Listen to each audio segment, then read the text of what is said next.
What's up, everyone? Welcome to today's video. Welcome to the Video Game Fight School channel. Thank you very much for tuning in. So we're going to revisit combat in Gotham Knights. There is something that I think is missing, and a lot of folk have glossed over this. In the reviews, not many people talked about the enjoyment in the time strike system. Now I get it. After having played over 80 hours, I'm now in a place where I'm finally getting a hang of the time strike. Some of you are good at it. You get it all the time.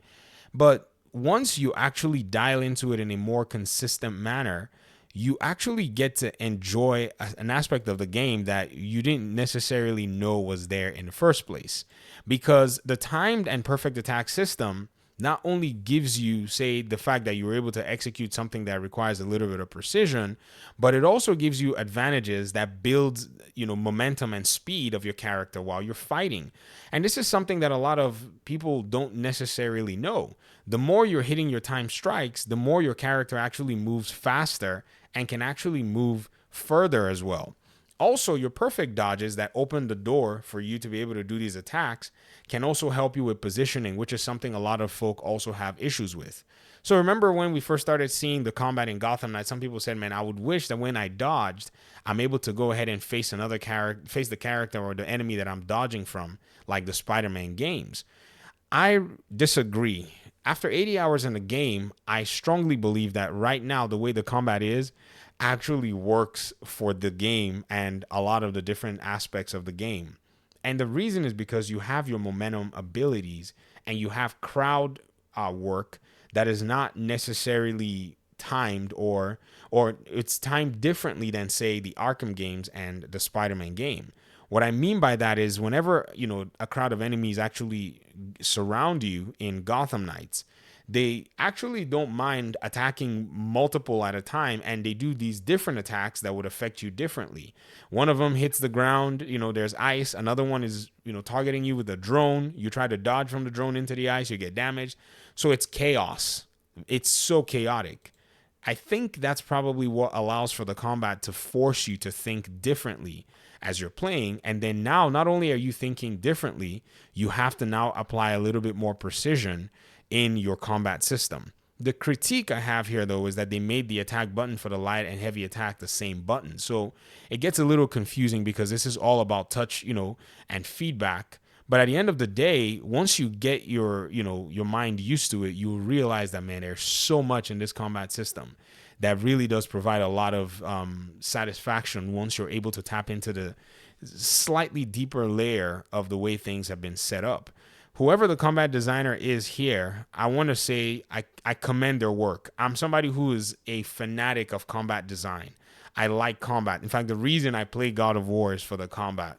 The story, yeah, it's good. Don't get me wrong, but I'm not going back to play the story much again. I want to have something to do in terms of just fighting enemy NPCs. I think Gotham Knights has nailed down a system that is almost addicting in a sense because you find yourself wanting to always execute these timed attacks or these this and perfect strikes that you go back to the combat to say, I don't think I did very well. And then at the same time, not only are you doing that, you're also working and being in charge of your own positioning overall. So one thing people said was, whenever you dodge, you don't face your character, but when you dodge, you can choose the direction and you can choose the angle to which you dodge. Let me show you an example like right here. I'm about to get attacked and I decide I'm going to dodge backwards. The reason I dodged backwards or not anyways, because I wanted to actually hit these guys with a momentum ability.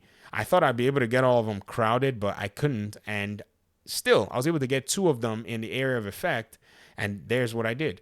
All I did was just make one simple decision to dodge there and then boom, get the space and throw down my momentum ability. And you're planning all this stuff in real time with different button inputs. And as much as you might say, the Arkham system also forces you to think fast in real time, I think Gotham Knights achieves that with the different enemy types, the different, possibilities, and also the fact that you can change your immersion as well. You can remove health bars. So you don't even know what's going on and you're just, working your way trying to fight. And you're also trying to maybe do some other things like do maybe takedowns with your momentum abilities. You're trying to gauge how enemies work and also understand your build.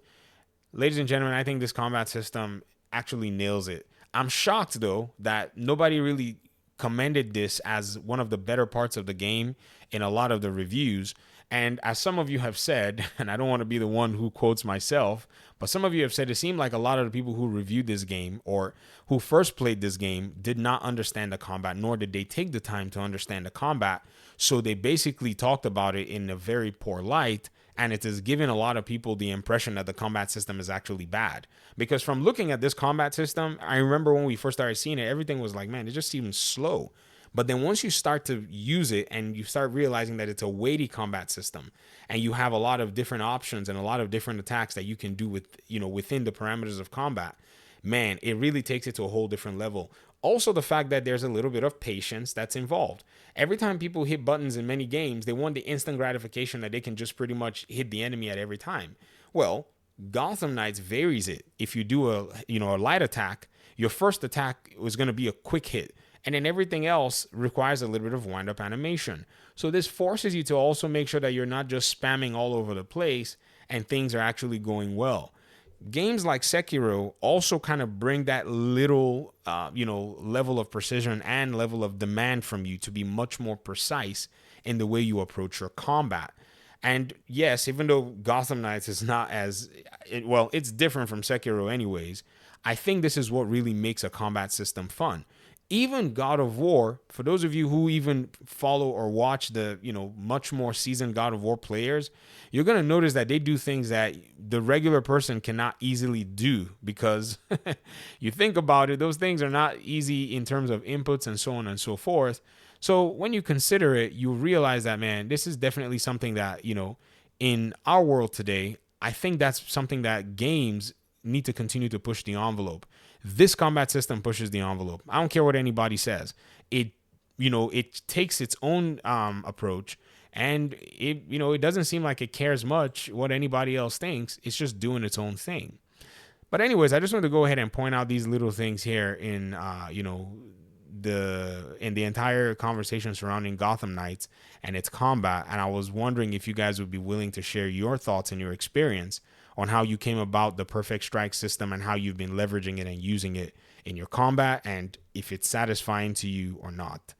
Talk to me in the comment section. We'll talk pretty much soon, hopefully in another video. Thanks so much for watching, and peace out.